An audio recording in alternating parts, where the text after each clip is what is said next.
Chairman, I think it is important for the record to reflect that moving forward on this nomination is consistent with 2 centuries of precedent and tradition in the Senate. Numerous Democratic members of this committee have given speeches. I see they have charts prepared to give more speeches, all attacking the legitimacy of these proceedings. And as John Adams observed, facts are stubborn things.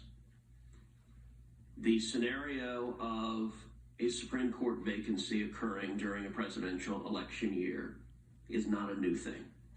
It has occurred 29 times in our country's history.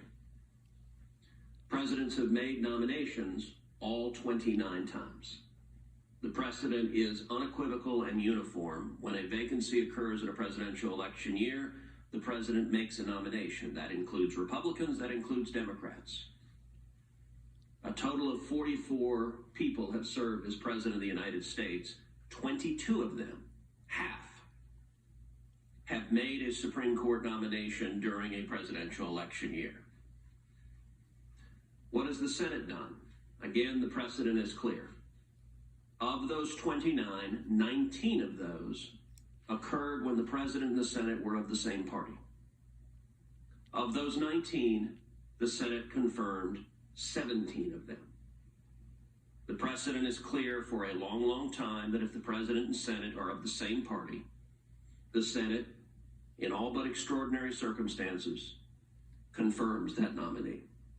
How about when the Senate and the President are of different parties? That's happened 10 times. In that circumstance, the Senate has confirmed the nominee only twice. 2016, which our friends on the Democratic side invoke, and I understand why they invoke it, they were frustrated. 2016 was one of those instances in which President Obama was a Democrat, the Senate was in control of the Republicans.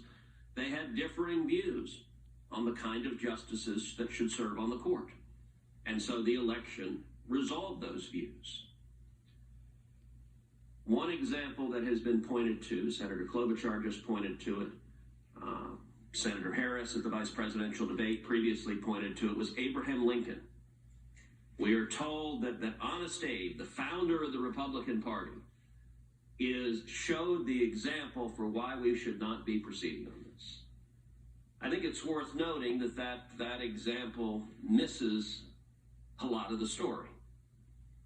So Abraham Lincoln, in 1864, 27 days before the election, Chief Justice Roger Taney passed away.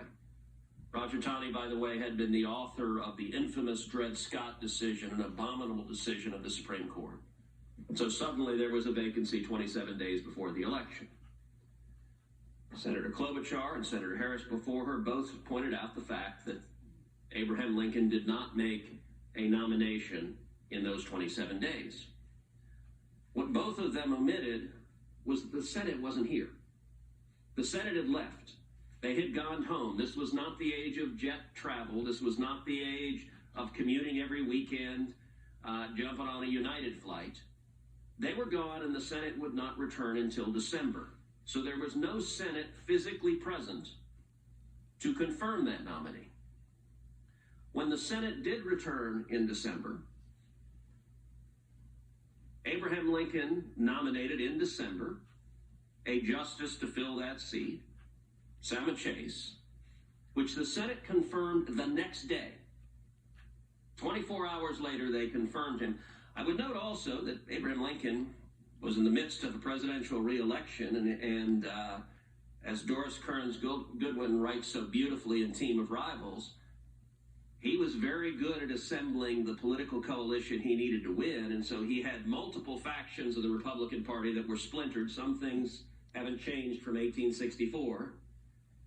And Lincoln had multiple players that wanted that Chief Justice seat, all working really hard to re-elect him and dangling the nomination out in front of each of them. So Salmon Chase had been his Treasury Secretary. Salmon Chase had been a pain in the rear to Lincoln. And as a result of this vacancy, Salmon Chase went out and campaigned like crazy for Lincoln to get him reelected because he wanted the nomination.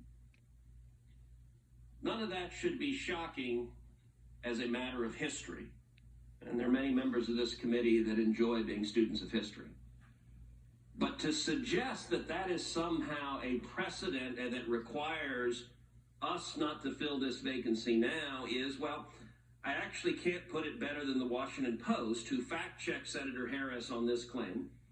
And the Washington Post, not exactly a right-wing bastion, the Washington Post conclusion was that Senator Harris's argument, quote, wasn't exactly true.